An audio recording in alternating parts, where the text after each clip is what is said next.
Most golfers don't know when exactly to get fit for new golf clubs, and sometimes in the long run it can cost them hundreds, if not thousands of dollars. Some jump in way too soon, and some wait until their clubs are a decade old, super outdated, and way wrong for their game. So today, as a certified club fitter, I'm going to be breaking it all down. When to get fit, when not to get fit, and everything surrounding that topic. What is up, guys? My name is Aaron, and like I said, I am a professional club fitter, and this is a question I get more than just about any other question, not only on the channel, but in real life too. When should I come get fit?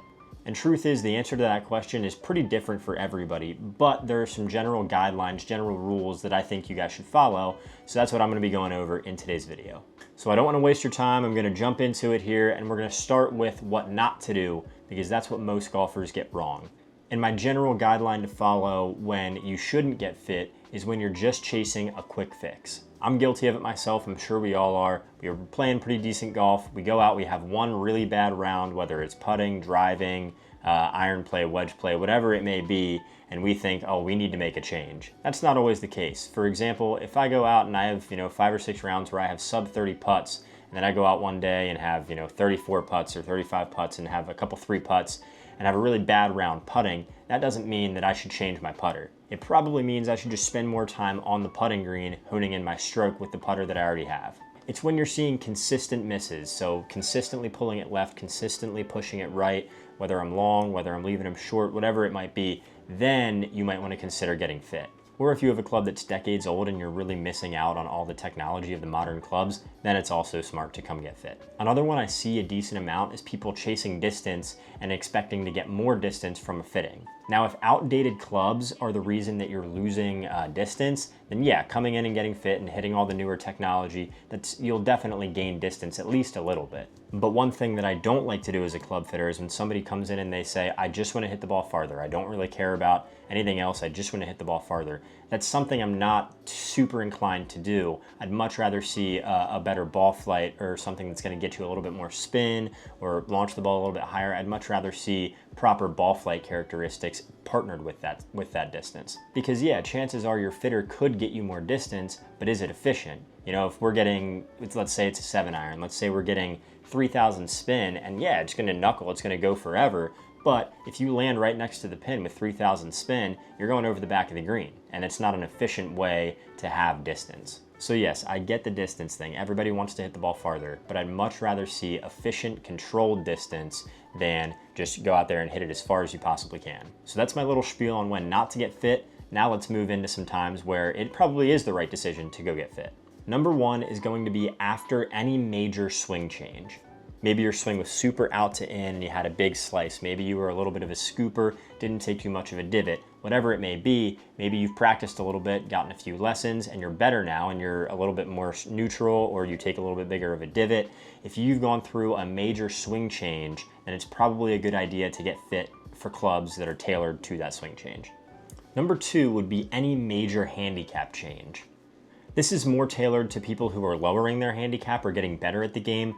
Chances are your ball striking is a little bit better, so you might be going from a game improvement to a player's distance or more of a player's iron, and chances are ball striking with drivers improve too, so you might want to go from something a little bit more forgiving oriented to something a little bit more distance oriented. Equipment can hold your improvement back. It can stunt your growth a little bit, and this is one of the major times that I think that happens. People are playing clubs that were great for them when they weren't very good at golf, but now they've improved, they've grinded at the range, they've lowered their handicap 5 or 10 shots, and now they're still playing those same clubs that don't really work for them anymore. So the third time I would suggest getting fit, and I talked about it a little bit before, is when you're seeing a super consistent miss. Whether it's a slice, a chunk, a hook, thin, whatever it may be, if you're seeing a consistent miss with one club, it might be time to go and get that club checked out. With all the technology in the game today, there are so many clubs that are designed for people who slice the golf ball, for people who hook the golf ball.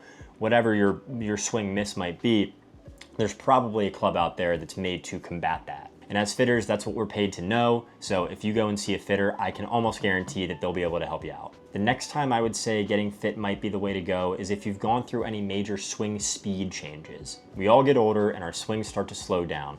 Chances are those extra stiff shafts that you play in your irons now from years ago might not be right for you anymore.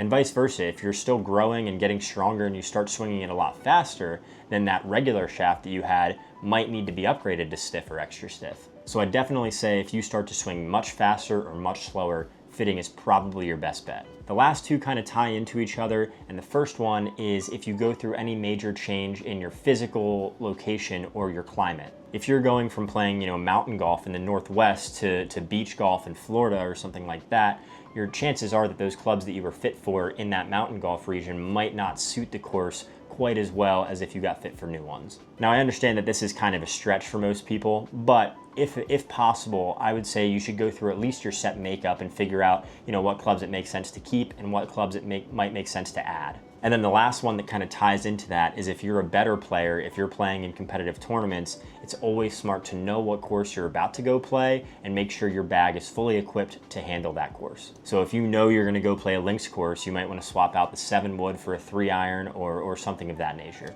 So yeah, overall, I think there are certain times where it's definitely smart to get fit. Other times I think it's smart to hold off a little bit.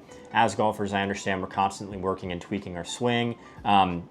But I definitely think getting fit at the right time could make all the difference. So whether you're due for a full fitting or need to pump the brakes a little bit, I hope this video gave you some clarity as to whether or not to get fit.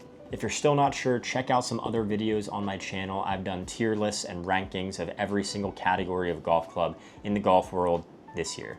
And hey, if you've ever had a fitting that maybe didn't go well, or if you're debating whether now's the right time, leave a comment. I always read them. Chances are I'll probably respond to it as well. I like helping you guys out, and I appreciate the feedback that you give me. So if you enjoyed, don't forget to hit that like and subscribe button down below. It helps me out a ton.